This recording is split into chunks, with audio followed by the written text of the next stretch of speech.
What is up, guys? It's Riff, and it's Friday. You guys excited for Friday, for the weekend? You got any plans? You gonna sit around and watch YouTube? Because that's what I'm counting on. That's why I'm making this video, is because you're gonna sit around and watch YouTube, aren't you? It's very distracting seeing myself on the screen. I just want to stare at myself.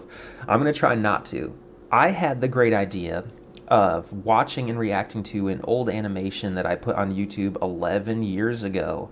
I voiced in this as a wolf.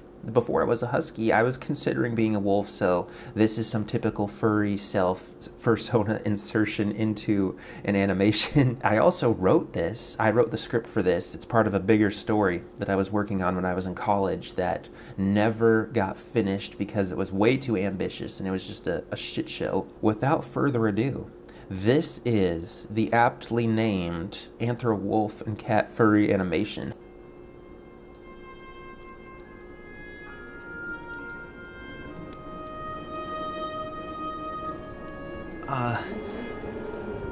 Excuse me?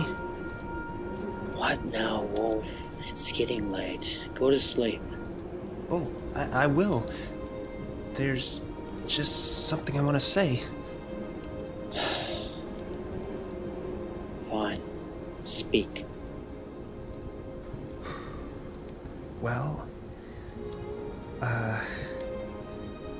first, thanks.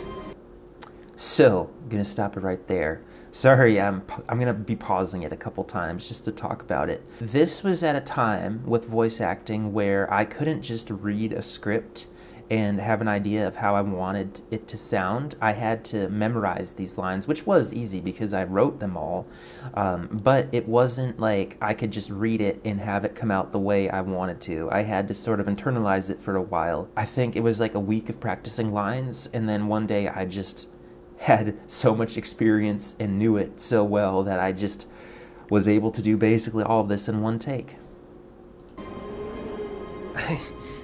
I don't know what I would have done back there if it wasn't for you.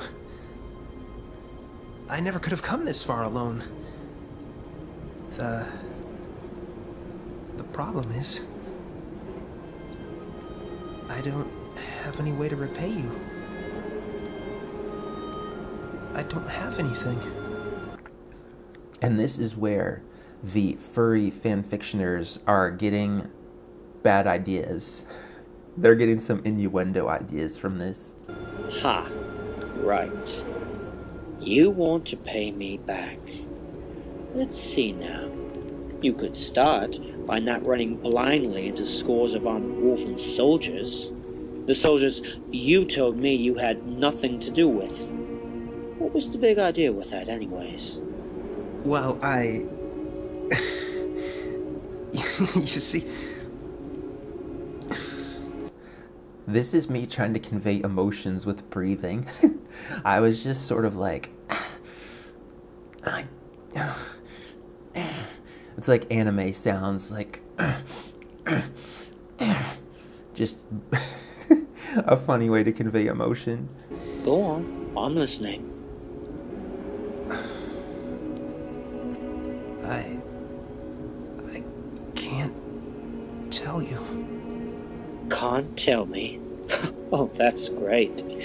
So either you're a bumbling idiot or a liar. So the cat is voiced by my good friend Drew, aka Bloodstained Fur, and he was quite notorious at the time for doing a bunch of YouTube like wolf animations and stuff. He's quite good at what he does, but the problem is his microphone is not doing him any favors in this. He had kind of a crappy microphone, and I had to do as best as I could to clean it up and make it sound like it wasn't popping and cracking everywhere.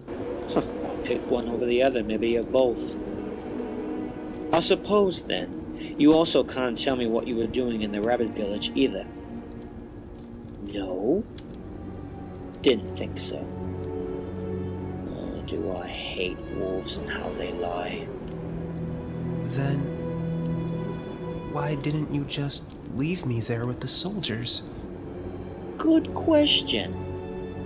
Been asking myself that very same thing for a while now. I'll be sure to give you an answer when I have one. So there it is. Anthro Wolf and Cat Furry animation. It was actually animated by someone on YouTube called Kino, and I don't think she has a YouTube channel anymore. I commissioned this from her. I think it was like $60, and I felt really bad because it was taking her a long time, so I gave her another $40. I did the soundtrack. I didn't do the music. The music is from Castaway. And then I did like the fire and the wind.